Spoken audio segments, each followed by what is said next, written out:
வணக்கம். இன்றைக்கு வகுப்பில் திணை, பால், எண், இடம், காலம் இந்த வரிசையில் பால் என்றால் என்ன, அதன் வகைகள் எத்தனை அப்படிங்கிறத தெளிவாக தெரிஞ்சுக்க போகிறோம். வகுப்புக்குள்ளே போகலாமா? பால் என்றால் பகுப்பு, பிரிவு என பொருள்படும். பால் என்றால் பகுப்பு அல்லது பிரிவுன்னு சொல்லுவோம்.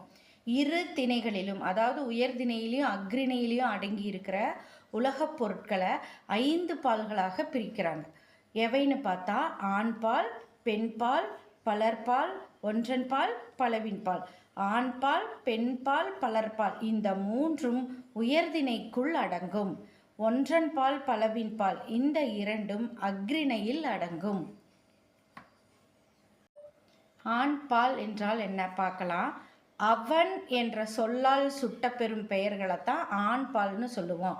உயர்திணையில் ஆணை குறிக்கும் பெயர்களை தான் ஆண்பாலில் சேர்த்துறோம். எடுத்துக்காட்டு பாருங்க, கண்ணன், கோவலன், பார்த்திபன் இவைகளெல்லாம் ஆண்பாலை குறிக்கும் சொற்கள். அடுத்தது பெண்பால். அவள் என்ற சொல்லால் சுட்டப்பெறும் பெயர்களை தான் நாம் பெண்பால் அப்படின்னு சொல்லுவோம். உயர்திணையில் பெண்ணை குறிக்கும் பெயர்களை பெண்பால்னு சொல்லுவோம். எடுத்துக்காட்டு பாருங்க, கமலா, அமுதா, ராதா போன்ற பெயர்களை எல்லாம் பெண்பால்னு சொல்லுவோம். பலர்பால் என்றால் அவர்கள் என்ற சொல்லால் சுட்டப்பெறும் பெயர்களை பலர்பால்னு சொல்லுவோம். உயர்திணையில் ஒன்றுக்கும் மேற்பட்ட ஆடவரையோ பெண்டிரையோ தனித்தனியாகவும் அல்லது இரு பாலர் கலந்த கூட்டமாகவும் குறிப்பதை பலர்பால் அப்படின்னு சொல்கிறோம். எடுத்துக்காட்டு பாருங்க, ஆடவர் பல ஆண்கள் சேர்ந்தது, வீரர்கள் பல வீரர்கள் ஆண்கள் சேர்ந்ததை என்னன்னு சொல்கிறோம்? பலர்பால் அப்படின்னு சொல்கிறோம். மகளிர் பல பெண்கள் சேர்ந்த தொகுப்பு, வீராங்கனைகள் பல பெண்கள் சேர்ந்த தொகுப்பை பலர்பால்னு சொல்கிறோம். அதுவே மாணவர்கள் அப்படின்னு எடுத்துட்டா அங்கே ஆண் மாணவர்களும் இருப்பாங்க, பெண் மாணவர்களும் கலந்திருப்பாங்க இல்லையா? ஆண்களும் பெண்களும் இருப்பாங்க. அப்போ மாணவர்கள் என்பது இருவருமே கலந்திருக்கிறதுனால பலர்பால் ஆகுது.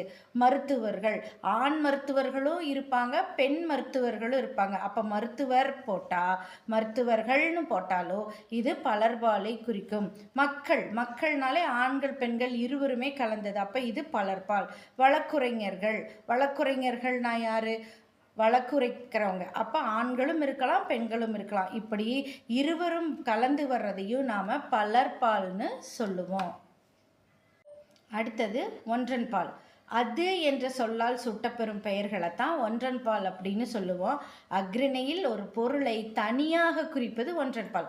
அக்ரிணை அதாவது ஒன்றன்பால்னாலே அக்ரிணை, அதில் ஒரு பொருளை தனியாக சொன்னோம்னா அது ஒன்றன்பால். எடுத்துக்காட்டு பாருங்க, மான், மயில், புத்தகம், பறவை போன்றவை. அடுத்தது பலவின்பால்.